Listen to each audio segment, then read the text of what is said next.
عظمت فللأمجاد بانيها। আসসালামু আলাইকুম দর্শক, ইসলামিক প্রেরণা চ্যানেল থেকে আপনাদের সবাইকে জানাই শুভেচ্ছা।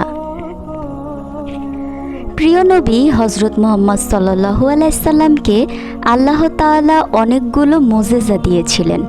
তার মধ্যে হাতের ইশারায় চাঁদ দুই ভাগ হয়ে যাওয়া এটা রাসূল সাল্লাল্লাহু আলাইহি সাল্লামের এক অন্যতম মুজিজা। রাসূল সাল্লাল্লাহু আলাইহি সাল্লামের নবুয়ত পাওয়ার ৯ম বছরে এই চাঁদ দ্বিখণ্ডিত হওয়ার ঘটনা ঘটে। রাসূল সাল্লাল্লাহু আলাইহি সাল্লাম মক্কার মুশরিক এবং ইয়াহুদীদেরকে ইসলামের পথে আহ্বান করেছিলেন।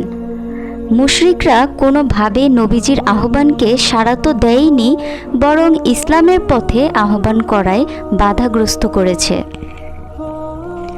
এ সময় ইয়াহুদি পণ্ডিতেরা কোরাইশ নেতাদের একটা বিস্ময়কর কৌশল শিখিয়ে দিল। মুহাম্মদ সাল্লাল্লাহু আলাইহি সাল্লাম জাদুকর কিনা সেটা তোমরা যাচাই করতে পারবে তোমাদের একটা উত্তম পন্থা বলে দেই। কেউ যদি জাদু করে তাহলে তার সেই জাদুর প্রভাব পৃথিবীর মধ্যেই সীমাবদ্ধ থাকবে, আসমানে জাদুর কোনো প্রতিক্রিয়া হয় না। তাই তোমরা মুহাম্মদকে বলো চাঁদকে দুই ভাগে ভাগ করে দেখাতে। কুরাইশ নেতারা এই কথা শুনে খুশিতে আত্মহারা হয়ে গেল। তারা এটা ভাবল যে এবার মুহাম্মদকে নির্ঘাত জব্দ করা যাবে। তারা এক জ্যোৎস্না রাতে সবাই দলবদ্ধ হয়ে রাসূল সাল্লাল্লাহু আলাইহি সাল্লামের কাছে গেল আর বলল, আপনি সত্যি নবী হয়ে থাকলে এই চাঁদকে দুই ভাগে ভাগ করে দেখান। কুরাইশ নেতারা এই দাবি করার পর নবীজি সাল্লাল্লাহু আলাইহি সাল্লাম আল্লাহর কাছে দোয়া করলেন। এরপর রাসূল সাল্লাল্লাহু আলাইহি সাল্লাম তার হাতের ইশারা করলেন। এরপর সাথে সাথে চাঁদ দুই ভাগে ভাগ হয়ে গেল এবং চাঁদের এক অংশ পূর্বে এবং আরেক অংশ পশ্চিমে ছিটকে পড়ল।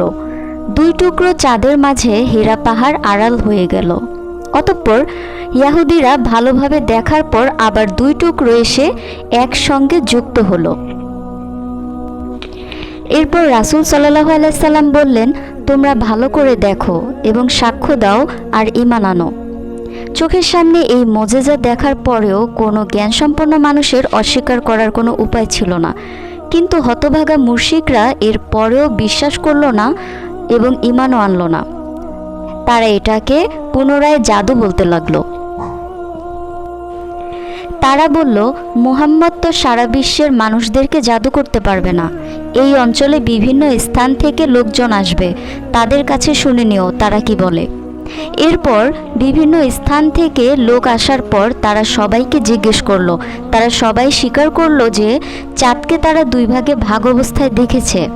বাহির থেকে আসা এই লোকদের সাক্ষ্য নেওয়ার পরও মুশরিকরা নিজেদের অহংকার ও জেদের কারণে ঈমান আনল না। এই ঘটনার প্রেক্ষিতে মহান রব্বুল আলামিন সূরা কামার নাজিল করেন এবং সেখানে আল্লাহ তাআলা কাফেরদের দ্বিচারিতা সম্পর্কে বলেছেন।